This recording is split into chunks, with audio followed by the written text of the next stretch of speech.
السلام علیکم۔ جلد پر خارش اور الرجی ہمیں اکثر پریشان کر دیتی ہے۔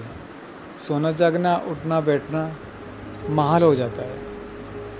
بندہ کھجا کر تھک جاتا ہے، لیکن سکون کا پل نصیب نہیں ہوتا۔ اور دیکھا گیا ہے کہ اگر گھر میں کسی ایک فرد کو یہ مرض لگ جائے تو دیگر افراد بھی تکلیف سے دوچار ہو جاتے ہیں۔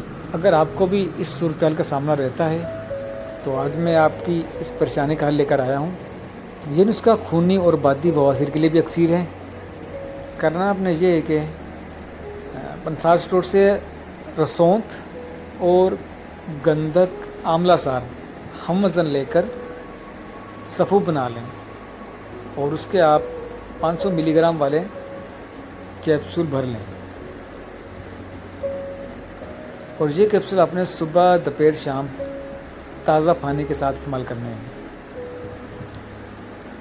نسخہ بہت ہی مفید ہے، استعمال کر کے اپنے رائے سے لازمی آگاہ کیجیے گا، اور ویڈیو اگر اچھی لگی ہو تو صدقہ جاری کے لیے یہ نسخہ شیئر کر دیجیے گا، اور چینل پر اگر آپ نئے آئے ہوں تو سبسکرائب اور بیل آئیکن پریس کرنا نہ بھولیے گا۔ اگلی ویڈیو تک کے لیے اجازت دیجیے۔ اللہ حافظ۔